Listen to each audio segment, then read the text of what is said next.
और महाराणा प्रताप के शौर्य, पन्ना अध्याय के त्याग, मीरा की भक्ति और ढोला मारू के प्रेम वाले इस राजस्थान को दोनों हाथ जोड़कर हिमांशु बोंडर प्रणाम करता है। राहुल भैया वीर रस के कवि, ये पतले दुबले वीर रस के कवि जोर जोर से दहाड़ते हैं ना, इसी चक्कर में इनका ब्याह नहीं होता है। अपने को क्या लेना देना यार टेंशन पाल के, दुनिया भर के टेंशन पाल के हम लोग बैठे हुए हैं। लेकिन मैं तो कहता हूं भाभी जी कि टेंशन में नहीं रहना चाहिए, अटेंशन में रहना चाहिए, क्योंकि जिसकी मस्ती जिंदा है उसकी हस्ती जिंदा है, और कुछ सूमड़ों को देख के लगता है ये जबरदस्ती जिंदा है। हर प्रकार का टेंशन है सर हमारे पास में। एक सबसे बड़ा टेंशन, गोविंद जी भाई साहब बहुत अच्छे, सबसे बड़ा टेंशन कौन सा आया? जैसे ही आप व्हाट्सएप पे नोटिफिकेशन चेक करो, दिस मैसेज वॉज डिलीटेड। अच्छा, अब दिमाग खराब के अगले उन्होंने क्या ही टाइप करा होगा। धीरज भैया का ऐसा ही मेरे पास 4 दिन पहले मैसेज आया, मैंने देखा तो ये मैसेज डिलीट किया गया। मैंने इनको पूछा, टाइप करके मैसेज भेजा, मैंने कहा धीरज भैया क्या बोल रहे थे? बोले हिमांशु कुछ पैसों की जरूरत है। मैंने कहा वापस डिलीट करो। बहुत अच्छे। मैं नहीं पालता हूं सर टेंशन। ये राहुल मुझसे एक दिन 500 रुपए देके कहने लगा, बोले इसके खुले कर दो, छुट्टे कर दो। मैंने इसको 130 वापस दिए। बारीक पंचर बताता हूं, पकड़ने की कोशिश करना। मैंने इसको 130 वापस दिए। ये बोला हिमांशु भैया 370। मैंने कहा वो खत्म। हाय हाय, 370 खत्म। फोकट की बात यार। अब वो वीर रस के कवि ऐसा टेंशन लेते हैं, वो पहले पाकिस्तानी बोलते थे, अब वो बेचारे पाकिस्तान की क्या हैसियत है यार। वहां का तो खुद अनवर मसूद बोलता है, बोले हम दुनिया में नमक पैदा करने में दूसरे सबसे बड़े देश हैं, और हम ही दुनिया में नमक हलाल पैदा करने में सबसे पहले देश हैं। वो बोलते हुए कश्मीर हम हिंदुस्तानियों से कोई कश्मीर लेगा, वो भी हम राजस्थानियों से, मारवाड़ियों से खिड़की वाली सीट नहीं देवे आपा। मैं पूरा कश्मीर उठाई नहीं दे देता कहीं यार, फोकटरी बात करे यार। आप देखो किशनगढ़ की किसी बड़ी आइसक्रीम की दुकान पे आदमी 20 रुपए की आइसक्रीम खाता है, उसके ऊपर का रेपर निकाल के उस पे चिपकी हुई आइसक्रीम।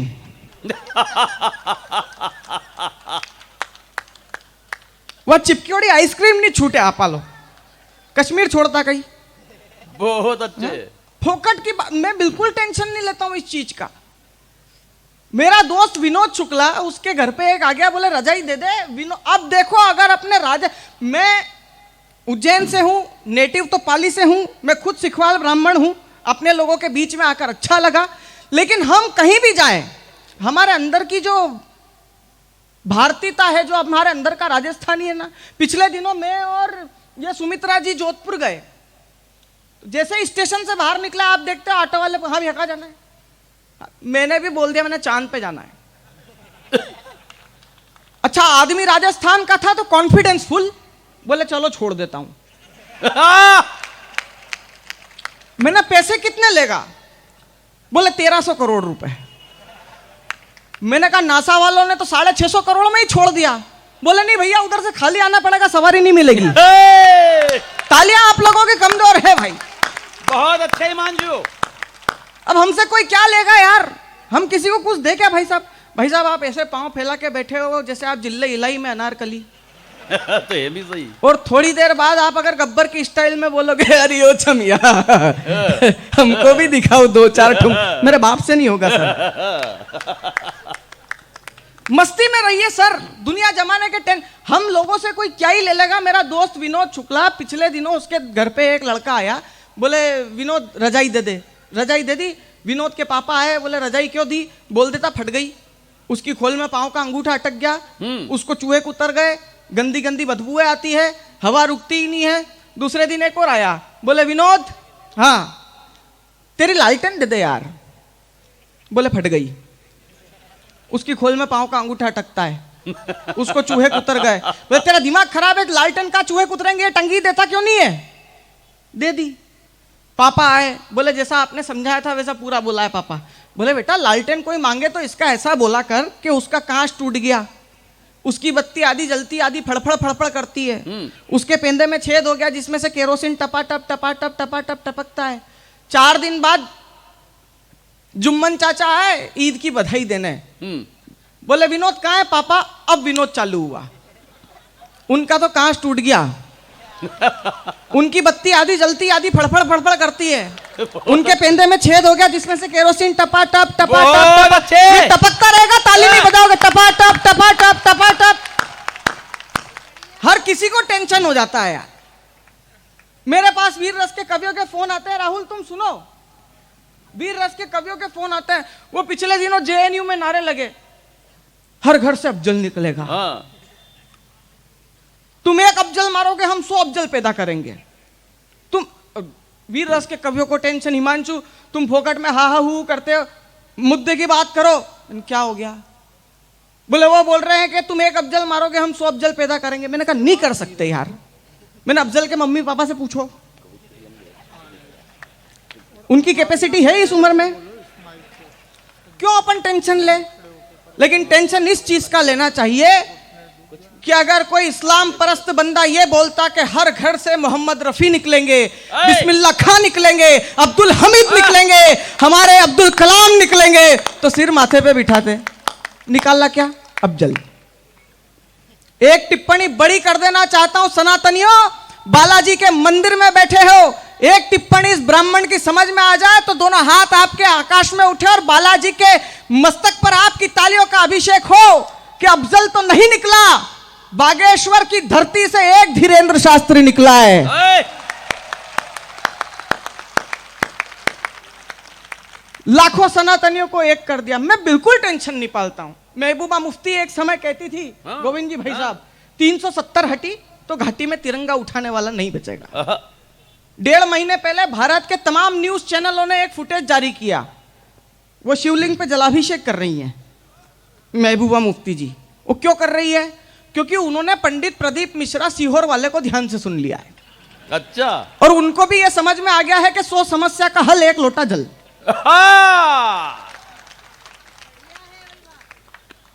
मैंने कहा देखना ज्यादा प्रदीप मिश्रा के चक्कर में मत पड़ना, नहीं तो कल से तुम पशुपतिनाथ व्रत करने लग जाओगी। मस्ती में रहिए साहब। कहते हैं कि सितारों की जगमगाहट अच्छी लगती है। पुलिस प्रशासन बैठा है, मैं दोनों हाथ जोड़ करके इनको प्रणाम करता हूं। जैसा कि भाई साहब ने बताया, कोरोना काल में जितनी सेवा पुलिस वालों ने हमारी की सेवा उतनी किसी ने नहीं की। सर मोदी जी के वैक्सीन लॉन्च करने से पहले आपने जो अपने एंटीवायरस को सरसों के तेल में सैनिटाइज करके आदमी के जगह विशेष पे टैटू बनाए हैं सर। हाय हाय टैटू।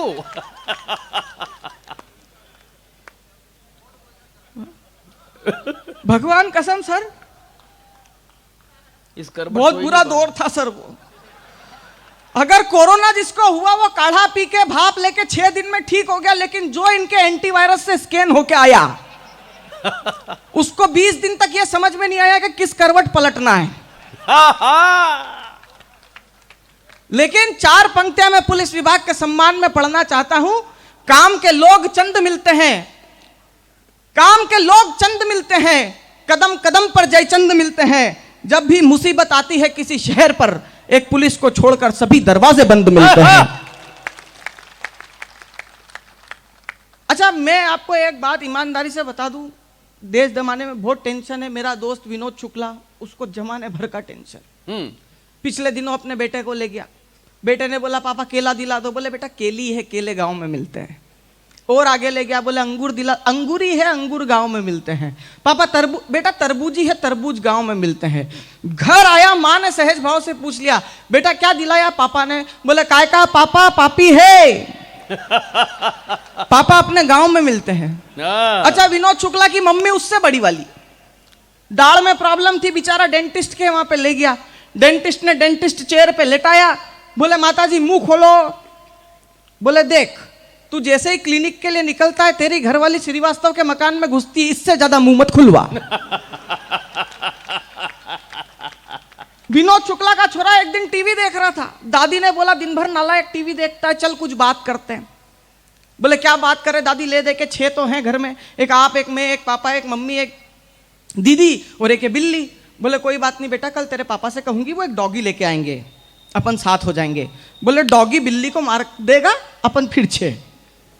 बोले कोई बात नहीं, कल को तेरी शादी होगी, तेरी बहू आएगी, अपन फिर 7। बोले बहन की विदाई हो जाएगी, अपन फिर 6। बोले कोई बात नहीं बेटा, तेरे भी बाल गोपाल होंगे, अपन फिर 7। बोले फिर तुम निकल लोगी? बोले जा नालायक, तू जाके टीवी देख। पीछे 2 भाभी जियां कंटिन्यू बात कर रही है। मैं आपसे हाथ जोड़ करके विनम्र अनुरोध करता हूं कि अगर आपने ये तय कर लिया हो कि सरकार के वरिष्ठ पदाधिकारी मंत्रियों को यह बताना हो कि सन 2024 में चुनाव की रणनीति क्या होनी चाहिए, तो थोड़ी देर के लिए आप मेरी बात सुन लीजिए। और मैं आपको एक चीज यहां से वचन देता हूं कि आपने ये जो पीकॉक ब्लू कलर की साड़ी पहनी हुई है, जिसपे सफेद मोर के समान, पंख के समान डिजाइन है, इस पूरी महफिल में ऐसी कोई महिला नहीं है जिसने सेम साड़ी पहनी हुई है, इसलिए आप टेंशन छोड़ दो। ये टेंशन हम पुरुषों के भाग्य में है। जितने पदाधिकारी लोग बैठे हैं, अतिथिगण बैठे हैं, वो भी सुने सर हम पुरुष कितने भोले होते हैं। एक सफेद शर्ट, एक काली पैंट पे पूरा जीवन निकाल दे। महिलाओं के ब्लाउज में इतनी वैरायटी मिलेगी, वो दर्जी का माथा खा जाती है। बोले भाई साहब ये गोल गले का, ये दिल के शेप का, स्लीवलेस, आस्तीन यहां तक, ये प्रिंसेस वाला, ये टुक्की वाला, भाई साहब लटकन यहां तक चाहिए, लटकन। मैंने आंटी को बुलाया, मैंने कहा आंटी देखो वैसे ही उम्र 65 साल की हो गई है, अच्छा गलती से ये लटकन पांव में उलझी, तुम्हारी फोटो लटक जाएगी। और जितने पुरुष हैं मेरा साथ दे, मैं हर रात मंच पे पुरुषों का पक्ष रखता हूं, क्योंकि हमारा कोई नहीं रख रहा। हमारे लिए सब अन्याय और अत्याचार करते हैं। हाँ। मेरे को आप एक बात बताओ पुरुषों, सदियों से सरकार कोई भी पार्टी की रही हो, महिलाओं के लिए सिलेंडर की व्यवस्था होती है, हमारे लिए कभी ब्लेंडर की व्यवस्था की? बहुत अच्छे। सर केंद्र में कोई बैठे, राज्य में कोई बैठे, नगर में कोई बैठे, ग्राम पंचायत, मेरे को किसी से कोई मतलब नहीं। मेरी पीड़ा यह है कि थोड़ा हम पुरुषों के बारे में भी सोचना चाहिए।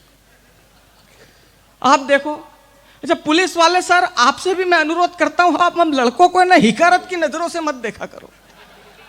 आरटीओ की धारा 1989 section A sub section B ये कहती है कि 1-2 पहिया वाहन पर 3 सवारी बैठे तो आप चालान कर सकते हैं। हिंदुस्तान के इतिहास में आज तक ये चालान एक मोटरसाइकिल पे बैठे 3 लड़कों का ही हुआ है। स्कूटी पे बैठी किसी पापा की 3 परियों का। बहुत अच्छे। ये सर वो आज तक ये समझती है कि स्कूटी रोकने के लिए ब्रेक की नहीं सैंडल की जरूरत होती है। और मुझे बताइए सर कि उस मुस्कान में ऐसी कौन सी ताकत होती है कि 1500 रुपए की चालान की अदायगी हो जाती। मेरी छाती पे सांप लौटते हैं। अच्छा किससे बोले? सरकार ने नारा दिया बेटी बचाओ, मेरे को कोई तकलीफ नहीं बचाओ, पर ये बताओ हम लड़के गंगा जी की बाढ़ में बह के आए हैं? हम लड़कों को घर वाले यूट्यूब से डाउनलोड करते हैं। आप बताओ, आप खुद पुरुष हो यार, हक की बात कर रहा हूं। फिर नारा आगे ले गए बेटी पढ़ाओ। मैंने कहा क्यों पढ़ाओ? तो आदरणीय संजय शुक्ला जी ने कान मरोड़ा डांटा, बोला बदतमीज, समाज में खड़ा होकर के गलत बात मत किया कर बेटा। इस देश में एक लड़की पढ़ लेती है तो परिवार के 4 लोगों को शिक्षित करके छोड़ती है। मैंने कहा भाई साहब उसके पीछे जो कॉलेज के 40 लड़के फेल होते हैं, हमारी तरफ किसी का ध्यान नहीं जाता। बहुत अच्छे। मित्रों मैं India's laughter champion Sony TV 2022 का फाइनलिस्ट हूं, आपका अपना लड़का हूं। थोड़ा सा प्यार देंगे तो 10-15 मिनट में आप लोगों से और मुखातिब हो जाऊंगा।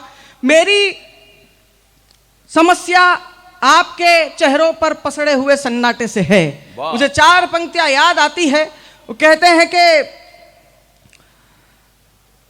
सितारों की जगमगाहट अच्छी लगती है, दिल में गम हो तो खुशी की आहट अच्छी लगती है। हम सब भी इसी धरती के इंसान हैं दोस्तों, हमें भी तालियों की गड़गड़ाहट अच्छी लगती है।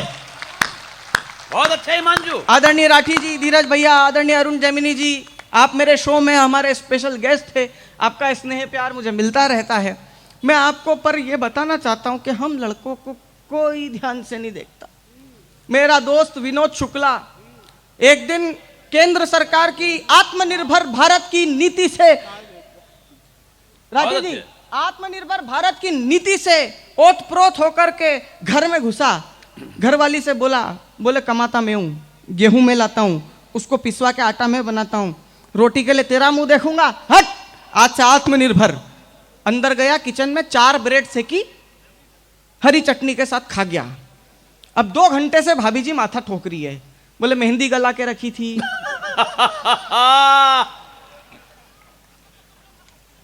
कितने भोले होते हैं हम पुरुष। धन्यवाद। भविष्य के पुरुष ने वर्तमान के पुरुष का सम्मान करा। इसको भी मालूम पड़े कि हम लोग, मतलब आप देखो, बच्चा पैदा होता है ना, पैदा होते से ही हमारे साथ में भेदभाव। फोन करते, हाँ महेश बधाई हो बेटा, तेरे घर लक्ष्मी आई है, लक्ष्मी। आपने सुना है किसी ने फोन करके बधाई दी हो, महेश बधाई हो, तेरे घर भेरू महाराज ने उतार लिया है। बहुत अच्छे। पढ़ाई जाने वाली पहली कविता से आपत्ति भाई साहब, मछली जल की रानी है। और सर, मैं समिति से भी एक शिकायत दर्ज कराना चाहता हूं, हम सब कवियों को गेंदों के फूलों की माला और इन दोनों कवित्रियों के लिए गुलदस्ते। तालियां कमजोर है आपकी, पुरुषों के हक की बात है, देने वाले भी फिक्स। भाई गेंदे का जवाब नहीं है हिमांशु, बहुत अच्छे। मतलब आप देखो, समाज में हर जगह हमारी पहली कविता मछली जल की रानी है। मछली क्यों? ध्यान से देखो, तालाब में उसमें केकड़े, झींगे, मगरमच्छ, कछुए, मेंढक सब होते हैं, फिर भी मछली जल की रानी है। पत्रकार बंधु बैठे होंगे, सर माफ करना, आप भी हम पुरुषों के साथ बहुत अत्याचार करते हो सर। अच्छा। आप देखो, अजमेर में मई या जून की चिलचिलाती गर्मी में 4 लड़कियां दुपट्टा ओढ़ के निकले, आप फोटो खींचते हो, दूसरे दिन पेपर में छापते हो, चिलचिलाती धूप से खुद को बचाती युवतियां। अगर कोई लड़का लू लग जाए, उसको सनबर्न के मारे चक्कर खा के वो गिर जाए, आप लोग फोटो खींचते हो, दूसरे दिन पेपर में छापते हो, नशे में धुत जवानी। बहुत अच्छे बेटा, भाई ताली एक बार मिलकर बजा पूरा सदन की जरा। ये हम लड़कों के लिए इतना अत्याचार, यार मेरी छाती में सांप लोट। सही बता, किससे बोले? एडवर्टीजमेंट, विज्ञापन उद्योग वाले एक लड़की को झरने के नीचे निलाएंगे, गाना बजाएंगे, सुनहरा बदन, हल्दी चंदन। क्यों? लड़कों को साबुन की जरूरत नहीं पड़ती नहाने के लिए, हम राखोड़ा लगाते हैं शरीर पे। जितने सारे विज्ञापन महिलाओं के लिए, क्रीम का, पाउडर का, डीओ का, बच्चों के डायपर बेच रहे हैं लड़कियों के माध्यम से। हम पुरुषों के लिए कौन से विज्ञापन है? एक इतनी मोटी तोंद लेके आधे गंजे काले अंकल टीवी स्क्रीन पे आते हैं, इनो काम शुरू सिर्फ 6 सेकंड में। भाई डकार कमाल है तेरी यार। ये हम जागो पुरुषों जागो। ये डकार लेना एक बार। कमाल है यार। अरे यार बताओ, ये कवित्रियां मंच पे से बोलती है, माताएं बहनें आप लोग ध्यान से सुने, हम पुरुष बहुत भोले होते हैं। हम कितने भोले होते हैं बताता हूं भाभी जी आपको, कि कोई भी महिला अपने पति की बहन यानी ननद से प्यार नहीं कर सकती। एक पति होता है। बहुत अच्छे। मतलब आप उदयपुर, जयपुर, बड़ी सिटी में जाके देखो, कोई 80 साल के दादाजी एडमिट है, खाना पीना छोड़ दिया, रिश्ते पहचानना भूल गए। कोई आता है, ताऊजी ताऊजी नहीं उठते। कोई आता है, मासाजी मासाजी नहीं उठते। कोई आता है, कंवर साहब नहीं उठते। कान में एक आवाज पड़ती है, जिया जी। ओ जिया जी, मृत पड़े शरीर में प्राणों का संचार होने लगेगा। धीरे धीरे आंखें खुलेगी, बोले कौन? कमला, कुचामन सिटी वाली, जिसको रिश्ते याद नहीं थे, गांव याद आ जाते। हम कितने भोले लोग हैं, किसी से कुछ भी नहीं लेते। भगवान कसम, तो मेरी छाती पे सांप लौटते। 12 दिन के कवि सम्मेलन के बाद घर गया, आपको घर पे खाना परोसा जाता होगा, मुझे डाला जाता है। 15 दिन कवि सम्मेलन के बाद घर गया, तो घरवाली खाना ऐसे परोस रही है। मैंने कहा कैसी रोटी है यार, इस पे घी लगा दे। बोले घी भी सब खत्म हो गया है, जैसी दी है वैसी खा लो। बहुत जोर की रीस आई, हाथ में मोबाइल था, मोबाइल फेंक के मारा, उसके हाथ में बेलन था, उसने बेलन फेंक के मारा, सिर सूज गया मेरा। तो मुझे और गोविंद राठी जी को इंदौर से बेंगलोर की फ्लाइट पकड़नी थी, हम लोग मिले तो गोविंद राठी जी ने बोले हिमांशु ये क्या हुआ? मैंने कहा बांट दो भैया, चाय भी बांट दो, सब मेरे ही टाइम पे कर लो, बैठ जाओ 5 मिनट बैठ जाओ। चाय वाले को बोलने से वैसे भी डर लगता है, पता नहीं कौन कब खड़ा होकर प्रधानमंत्री बन जाए। बहुत अच्छे। ये इनको भी उधर रवाना कर दो थोड़ा भैया, इनके पैसे इकट्ठे ले लो, कोई ले लो ये।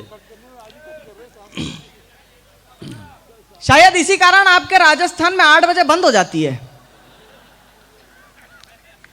मुस्कुराओ कि खुशी लौटे, रेत की तह में नमी लौटे, होठों पर पसर पड़े हैं सन्नाटे, कुछ किया जाए कि हंसी लौटे। मैं आपको बता रहा था सर, मैं बहुत दुखी इंसान हूं, और यही कवित्रियां बोलती है, बोले तुम लड़के नालायक हो, ओलंपिक में मेडल लाने के लिए कोई लड़के आगे नहीं आए। यही साक्षी थी, यही सिंधु थी जो ओलंपिक में इस देश के लिए मेडल लेकर आई और इस देश की नाक रखी और इस देश की शान रखी। जब चांद पे जाना था तो यही कल्पना चावला और यही सुनीता विलियम्स थी जो चांद पे गई और हिंदुस्तान का मान बढ़ाया। अब देखो इसके सिक्के का दूसरा पहलू मैं दिखाता हूं, और अपने पुरुष होने पर गर्व हो तो फिर ताली बजाना, और महिलाएं आप भी ध्यान से सुने। देखो साक्षी और सिंधु के जितने कोच थे वो सब पुरुष थे, कल्पना चावला और सुनीता विलियम्स के जितने मेंटर्स थे वो सब पुरुष थे।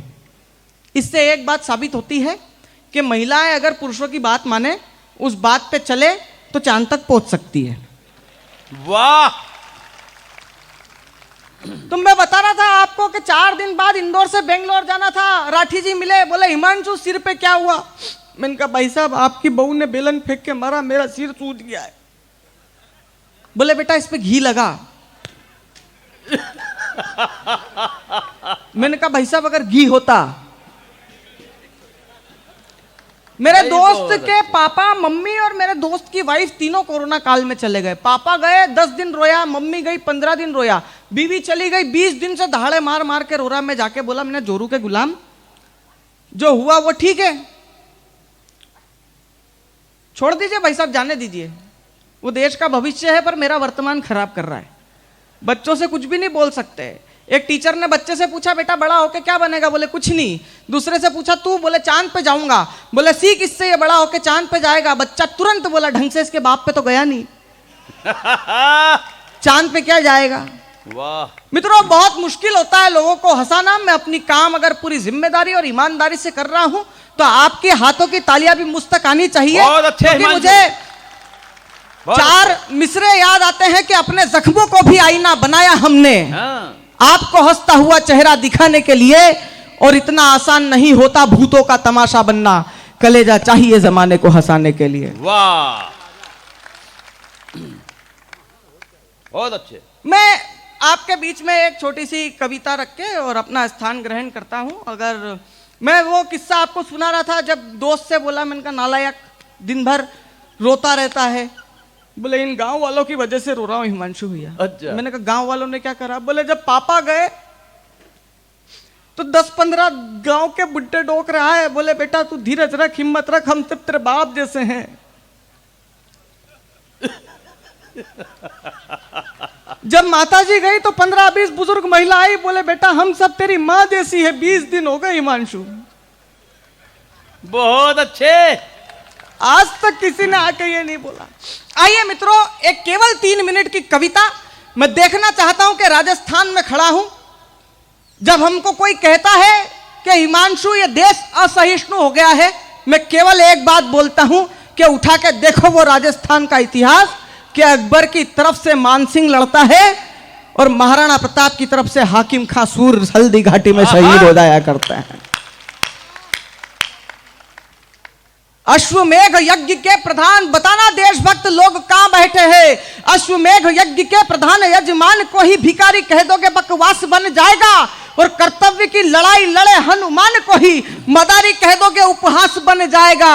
अरे करोड़ों लोगों के आस्था के स्वाभिमान पर ठोकरे मार। अंतिम 2 पंक्तियां आपको चैलेंज करता हूं कि ताली रोक सको तो रोक के बताना, क्योंकि कुछ कहने कुछ सुनने के मनोयोग से बैठे हैं। आप और हम यहां बालाजी के संयोग से बैठे हैं, और जितने बैठे हैं एक बार ताली बजाकर बताएं, इस भीड़ में मुर्दा लाशें नहीं, जिंदा लोग बैठे हैं।